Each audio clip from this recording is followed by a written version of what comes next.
행복도 있고 불행도 있습니다. 그런데 행복을 어떻게 우리가 정의를 하느냐, 불행을 어떻게 정의를 하느냐, 이게 참 애매합니다. 도대체 행복은 뭡니까? 라고 물어볼 때 참 애매해요. 도대체 불행은 뭡니까? 라고 물으면 그 해석도 애매합니다. 그런데 우리는요, 행복하다고 하는 사람이 많지는 않아요. 대부분의 사람은 불행하다 이렇게 이야기를 합니다. 왜 그럴 것 같습니까? 우리가 볼 때는 전혀 불행하지 않을 것 같은데 불행하다고 생각하는 사람이 많아요. 참 행복할 것 같은데 행복하지 않다라고 말하는 사람도 참 많습니다. 진짜 행복이 어디서부터 왔고 불행이 어디서부터 왔느냐라고 물어보면 우리는 어떤 사람이에요? 행복한 사람입니다, 사실은. 불행이 어디서부터 오는지, 행복이 어디서부터 오는지 안다면 우리는 행복한 사람입니다. 왜냐하면 하나님과 함께하는 삶을 살 수 있는 자녀이기 때문에. 그리고 영원한 저주와 재앙을 가져주는 사단의 올무에 묶여 있었지만 그 올무에서 해방되어졌기 때문에 우리는 참으로 행복한 사람입니다. 삶의 과정은 여러 가지가 있을 수 있습니다. 노예가 되을 수도 있고 포로가 되어질 수 있고 속국이 되어질 수 있습니다. 때때로는 아벨처럼 돌에 맞아 죽을 수도 있고 또 그 탕자의 비유처럼 완전히 망해서 돌아올 수 있는 그런 상황도 만날 수 있습니다. 그리고 노예로 팔리기도 하고 누명을 쓰고 감옥에 갇힐 수도 있습니다. 그것이 불행이라고 한다면 불행이겠지만 그 속에 있는 사람들은 불행하다고 생각을 하지 않았습니다. 행복한 사람들이었어요. 왜냐? 하나님의 배경을 가지고 놓치지 않고 누릴 수 있었기 때문에 그 사람들은 불행하지 않았어요. 행복한 사람들이었습니다. 아니, 노예로 팔려가지고 노예로 사는데 무슨 행복이에요? 아니요. 요셉은 행복했습니다. 누명 쓰고 감옥에 갔는데 평생 거기에 살다가 죽어야 되는데 그게 무슨 행복입니까? 아니, 행복이었습니다.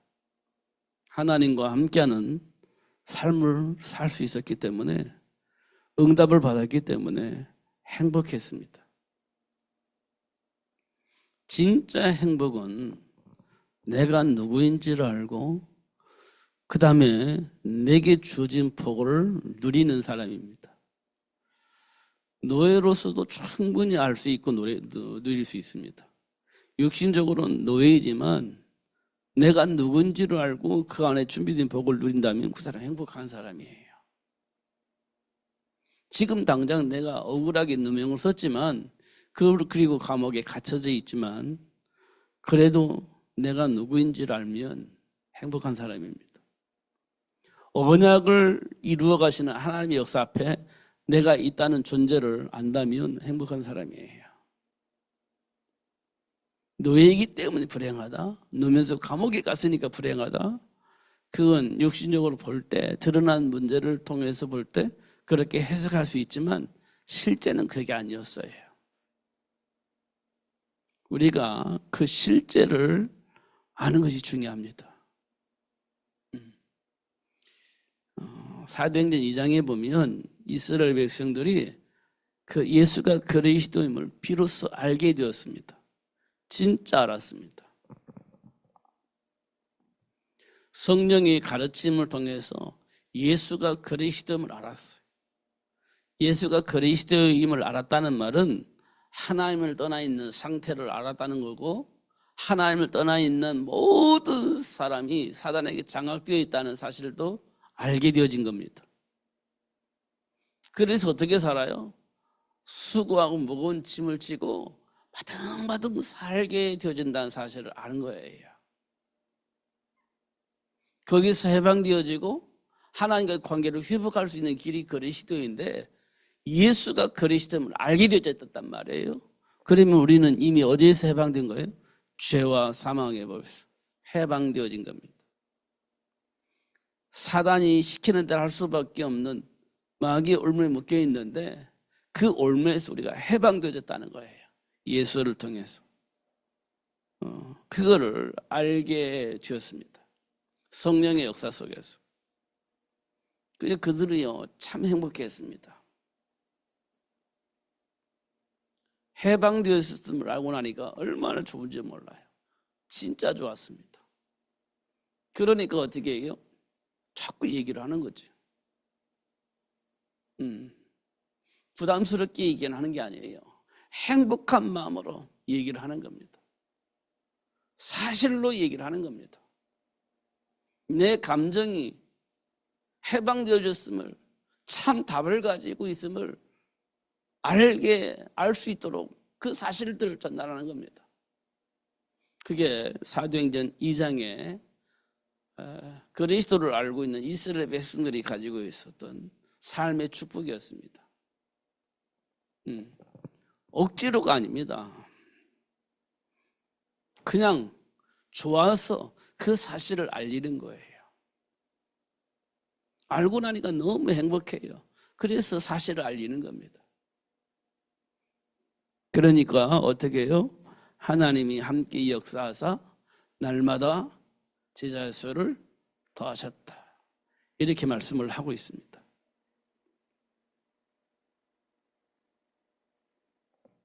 우리는 복음을 가졌다라고 얘기를 하는데 내면 깊은 곳에 보면 율법주의적인 사고가 깊이 뿌리내려져 있습니다.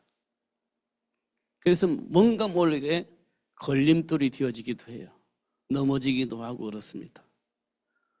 그 순간에 우리는요 행복이 없어집니다.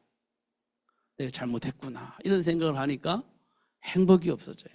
잘 살아야 되겠구나 이런 생각할 때 행복이 없어지는 겁니다.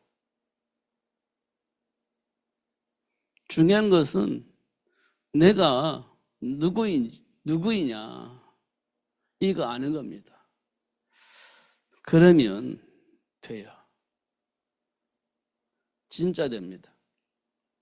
다니엘과 세 친구들이 하루에 3번씩 하는 게 기도하면서 응답을 받았잖아요.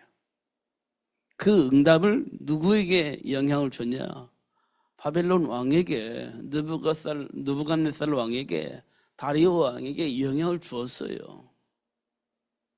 그리스도 안에 감춰져 있는 지혜와 지식의 모든 부활을 통해서 왕에게 영향을 주었습니다.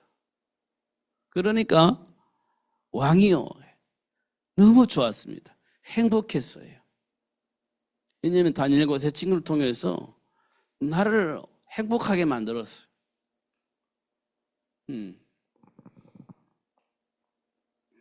그게 어디서 오냐?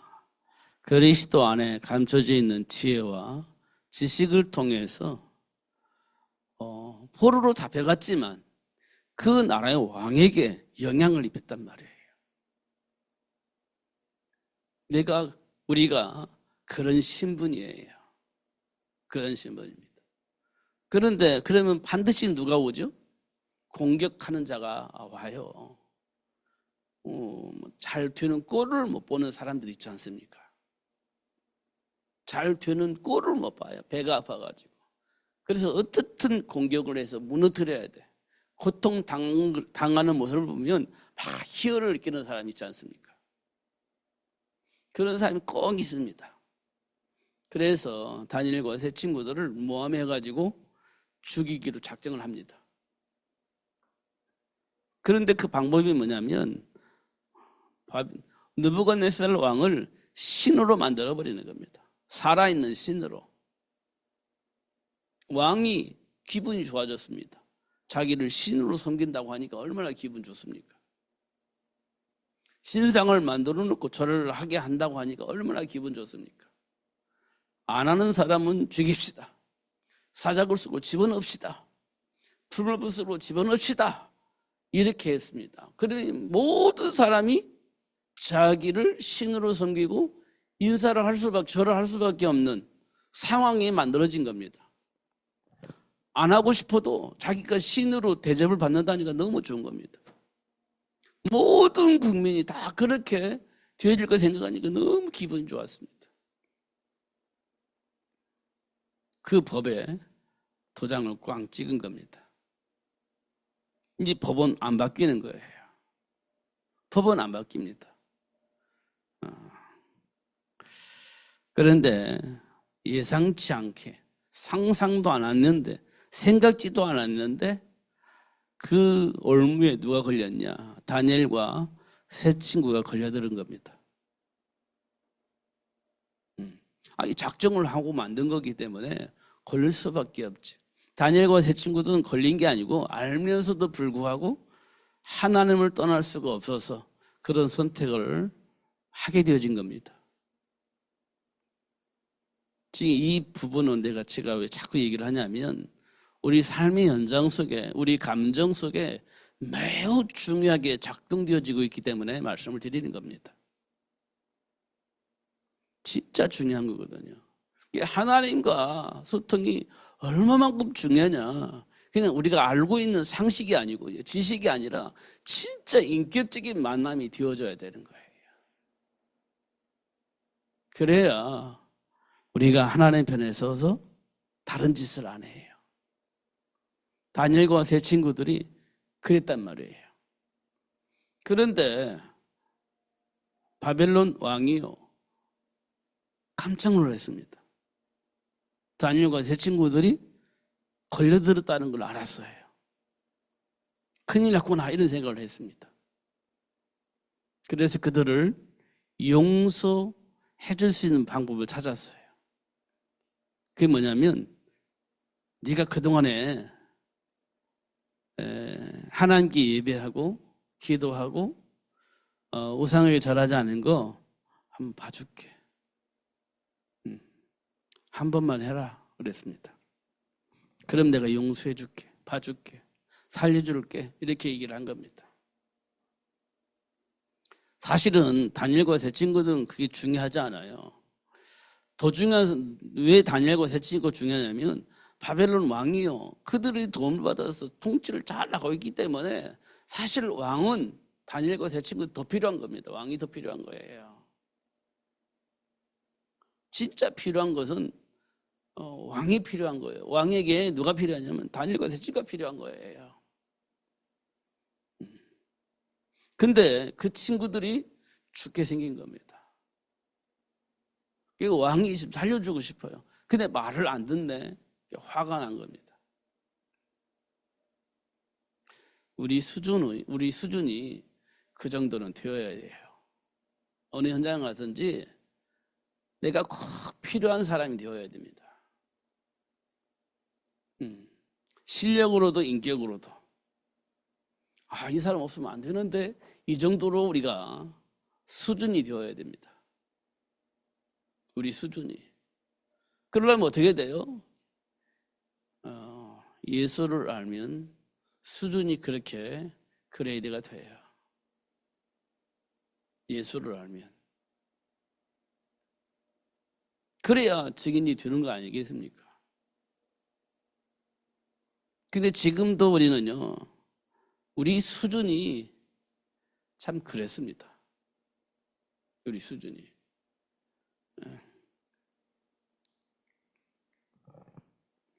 이런 부분들을 우리가 좀 잘 생각을 해야 됩니다. 그냥 단순하게 예수 믿고 구원받고 천국 가고 당연한 건데 하나님은 거기에 목적을 두고 있는 게 아니에요. 예수 믿고 구원받고 천국 가는 거 여기에 목적을 가지고 있질 않아요.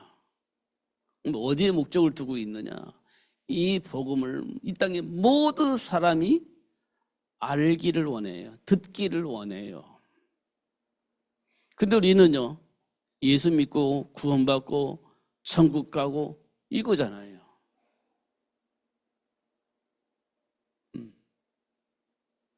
복음 증거하는 것이 부담스럽지 않습니까? 근데 하나님은 우리를 통해서 이 복음이 다른 사람이 전달되기를 원한단 말이에요. 그러려면 우리가 어디에서 어떻게 살았는지 확인되어져야 되고 어떻게 해방됐는지를 사실로 알아야 되는 겁니다. 그러면 당연히 구원도 받고 행복하고 천국도 보장됐을 뿐만 아니라 이제 이 사실들을 사람들에게 말하게 되는 겁니다. 말하게 되어 있는 거예요. 이거는 어떻게 방법이 없어요. 방법은 없어요. 그냥 내 안에 행복한 마음을 그대로 표현하는 겁니다.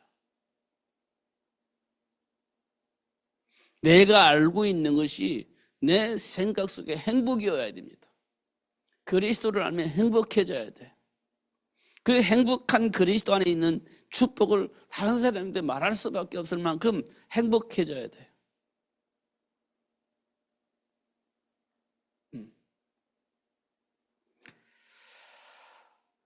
그러니까 우리가 뭘 바랍니까? 우리가 어떤 걸 소망합니까?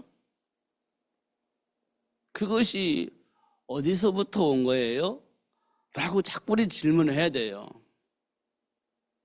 왜냐하면 행복이 어디서부터인가 있습니다. 어디서부터인가 와 있고 어디서부터인가 시작이 돼요. 행복이. 불행은요. 불행도 어디서부터인가 시작이 됐어요. 그래서 불행은요. 창세기 3장에서 시작돼요.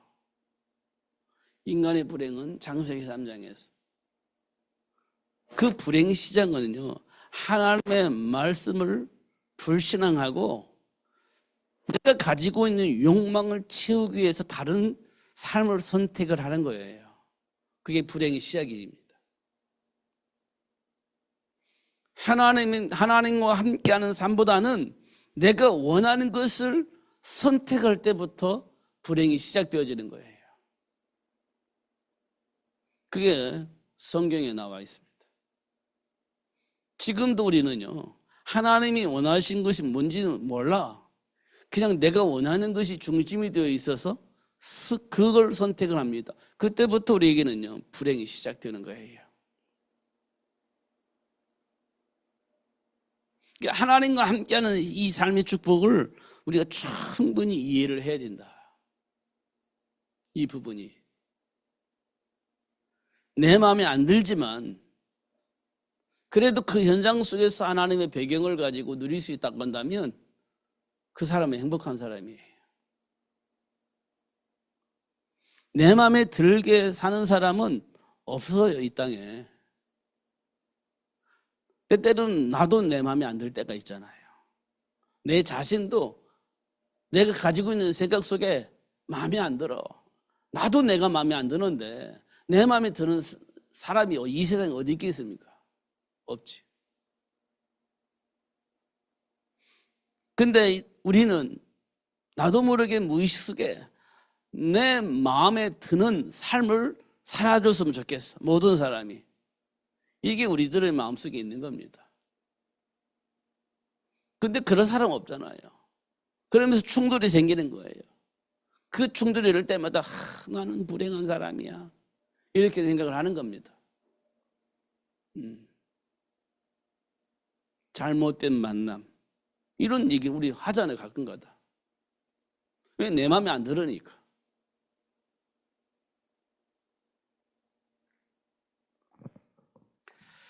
그게 불행의 시작이 되는 겁니다. 불행한 사람의 말이에요. 불행한 삶을 살고 있는 사람들의 말입니다. 우리가 하나씩 하나씩 점검을 해야 돼요. 제가 말씀드리는 것은 똑바로 살자 이 말이 아니에요. 하나님이 주신 그 축복 속에서 살자. 하나님의 배경 속에서 살자 이 말씀을 드리는 겁니다. 아브라함이 기껏 만났을 때 하나님을 떠났잖아요. 그런데 하나님은 아브라함을 떠나지 않았잖아요. 아브라함은 그 사실을 알았고 하나님으로 돌아왔잖아요. 하나님의 배경 속에서 살자는 거예요. 그러면 잘못된 길로 가다가도 돌아온다는 겁니다. 하나님은 우리에게 그렇게 지금 역사하고 계세요. 그 시간이 지날수록 우리 인격은 멋있어지겠죠. 진짜 멋있어질 것입니다. 계속 그렇게 하나님 안에서 생각하고 하나님의 배경 속에서 생각하고 하나님 준비한 복을 누리기 위해서 기도한다면 시간이 가면 갈수록 멋있는 사람이 될 겁니다. 그렇게 될 거예요. 언약 붙잡고 기도하면서 현실 앞에서는 내 감정 그대로 표현하잖아요. 언약 안에서 나를 생각하는 것이 아니라 그냥 현실 속에서는 과거의 내 감정 그대로 가지고 사는 거예요.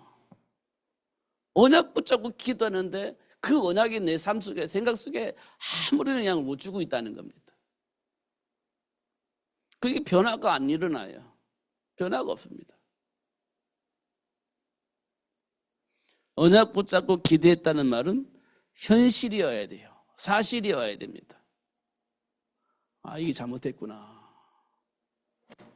이렇게 생각이 바뀌어야 되지 않습니까? 반응이 달라져야 되지 않습니까?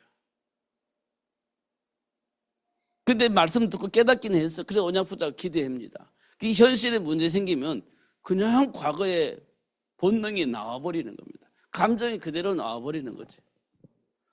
그럼 말씀 붙잡고 기도한 건 뭐예요? 그러니까요, 지금 내 안에 드러난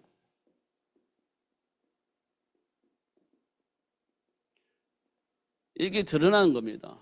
이게 감정인데 이게 뭐 되냐면 나도 모르게 내 안에 뿌리내려져 있는 삶의 문제입니다. 삶의 문제. 이게 뭐냐면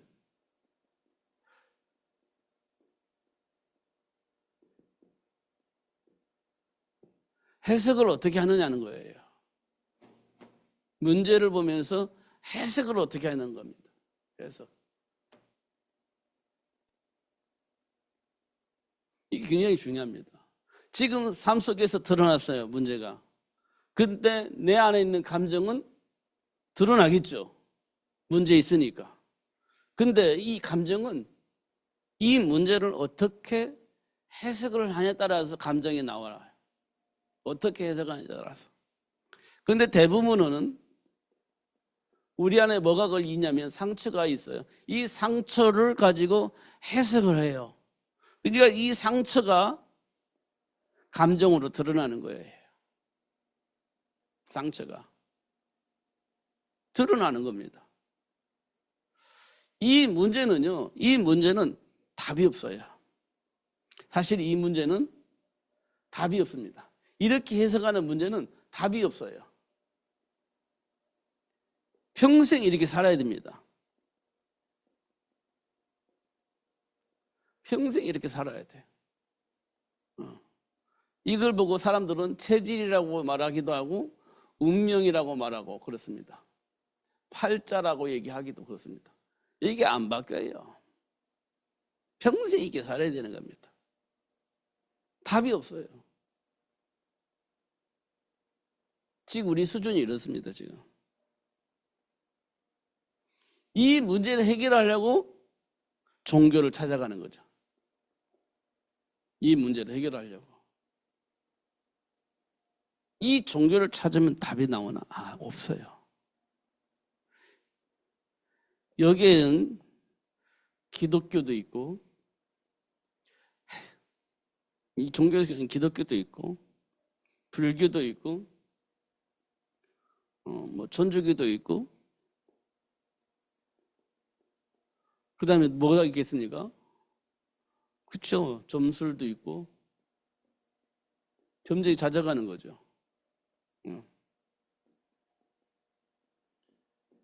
이게 찾아가는 거예요. 답이 없는 세상 속에서 답을 찾고자 하는 것이 종교예요.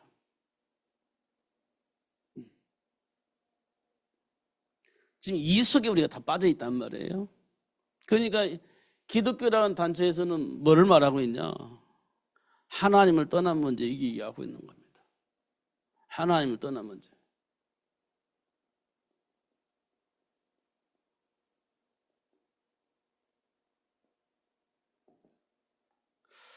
이 문제 해결해서 어떻게 하냐? 이 문제 해결하려고 해요. 이 문제.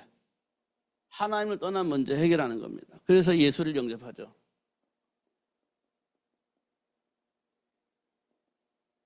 그러면 이제 우리는 어떻게 하나님 자녀가 됐죠.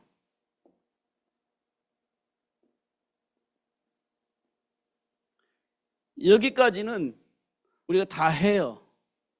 그러면서 이제 뭐가 시작되냐면 신앙생활이 시작됩니다. 이게 신앙생활이 시작돼요.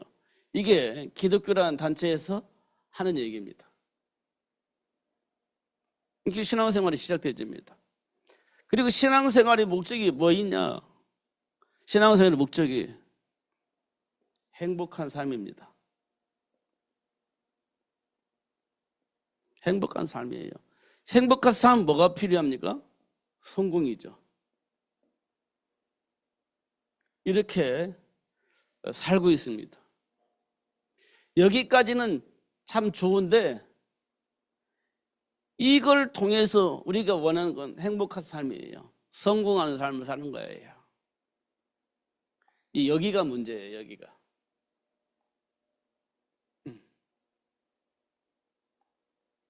지금 우리가 이렇게 살고 있잖아요. 이게 종교라는 겁니다. 불교에서도 뭔지 모르겠지만 불교에서도 결론은 이거예요. 행복한 삶이에요. 성공하는 삶입니다. 천주교에서도 뭘 말합니까? 내용은 모르겠지만 결과적으로는 행복한 삶을 사는 거예요. 성공하는 거지. 그러면 점쟁이들은 뭘 얘기합니까? 행복한 삶, 성공의 삶을 위해서 이거 해라 저거 해라 이렇게 얘기하는 거예요. 그래서 많은 사람들이 종교는 같다 이렇게 얘기를 하는 겁니다.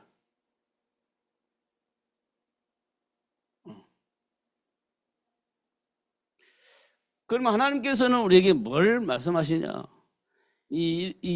하나님께서 하시는 말씀입니다. 하나님과 함께하는 삶을 말하는 겁니다. 하나님과 함께하는 삶, 이거를 말하는 거예요. 하나님과 함께하는 삶. 그러면서 문제를 뭐라고 하냐? 하나님을 떠났다.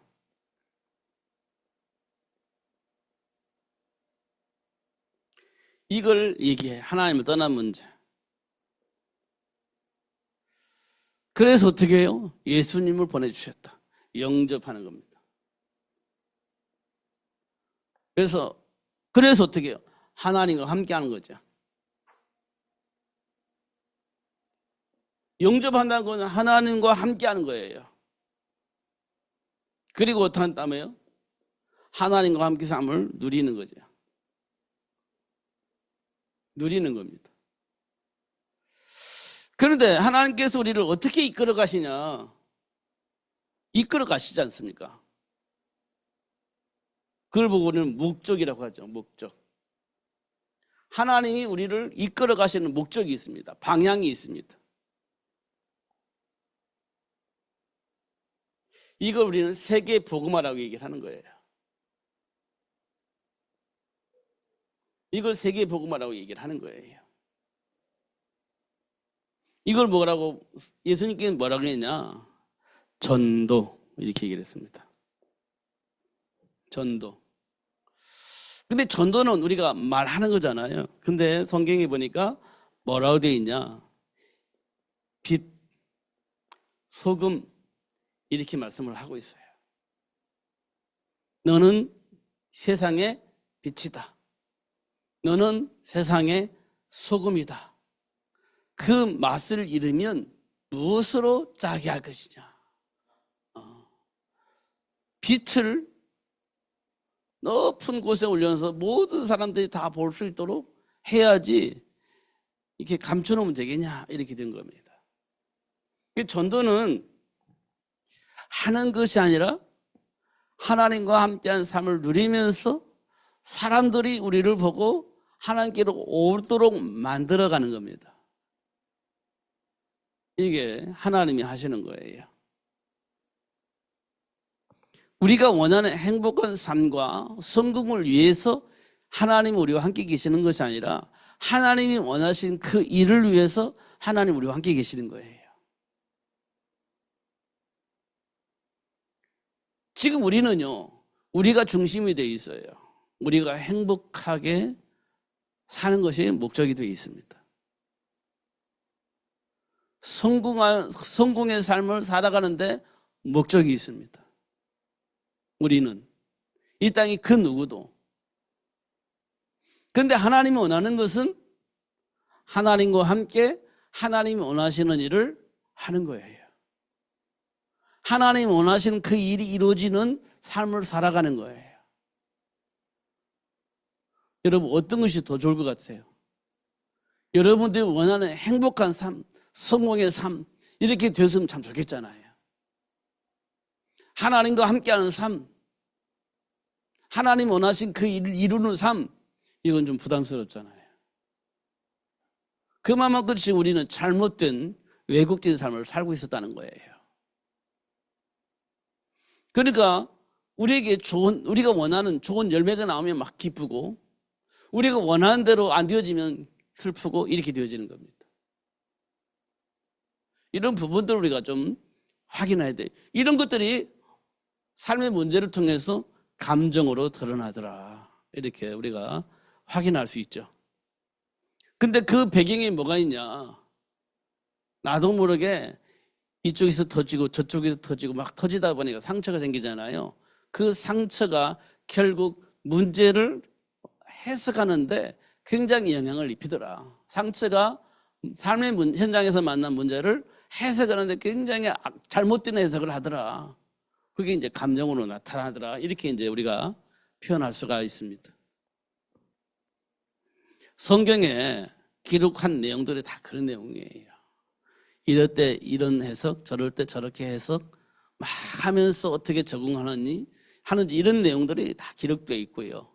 그럼에도 불구하고 하나님은 우리를 어떻게 인도하시고 역사하셔서 당신이 원하는 그 일들을 어떻게 이루어 나가시는지를 낱낱이 기록해서 우리에게 보여주고 있는 겁니다.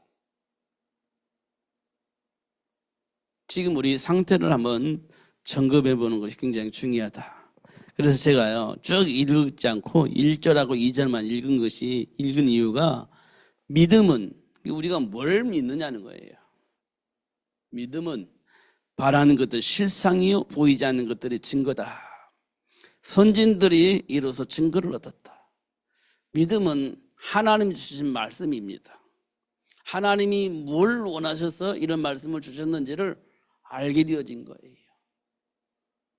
그게 실상이 되었고 증거가 되어졌다, 이렇게 얘기를 하고 있는 겁니다. 우리 성경은 다 안 읽어서 잘 모르겠지만 창세기에서 보면 하나님이 원하는 것이 분명해요. 분명합니다. 세계 복음화, 하나님 배경 속에서, 하나님이 주신 축복 속에서 세계를 복음하기 위해서 우리를 어떻게 인도하시는지 확인할 수 있도록 역사하셨어요. 근데 지금 우리는요, 여전히 우리 행복을 추구하고 있습니다. 우리가 원하는 것을 추구하고 있습니다. 성공을 추구하고 있습니다. 하나님이 원하는 것은 그 다음이에요. 아니, 하나님이 원하는 것은 도구로 이용을 하는 겁니다. 그리고 실제 우리가 원하는 것은 행복하게 사는 거예요. 실제로 우리가 원하는 것은 우리가 원하는 성공의 삶이 우리 열매로 나타나기를 원하는 겁니다. 그러니까요, 부자와 나사로의 비유에서 나사로 같이 살아야 된다고 한다면 우리가 힘든 겁니다. 신앙생활이 힘든 거예요. 나사로처럼 내가 거짓걸로 살아야 된다? 그 실패한 거 아니야? 이렇게 생각을 하는 겁니다. 그런 삶을 우리에게 하나님 허락하신다면 그 하나님을 우리가 믿겠습니까? 쉽지 않죠.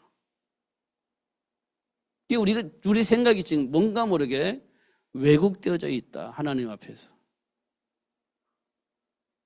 이런 부분들을 우리가 확인할 수 있습니다. 그래서 믿음이 없이는 하나님을 기쁘시게 할 수가 없다. 이렇게 말씀을 하고 있습니다.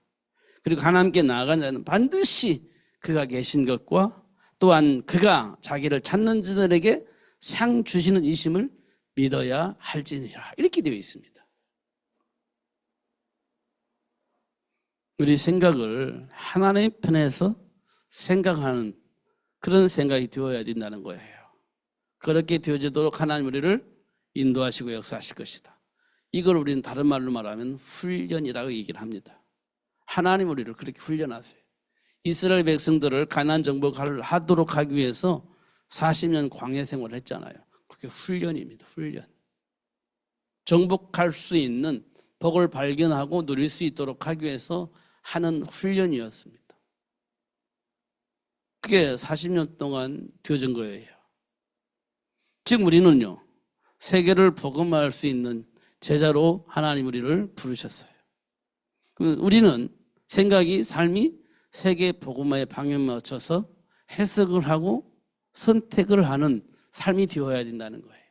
그렇게 되어지도록 하나님 우리를 훈련하고 계신다. 요셉을 어떻게 했냐? 노예로 팔려나갔는데도 놓치지 않고 아침 저녁으로 하나님과 소통했다. 다니엘 세 친구는 포로로 잡혀왔는데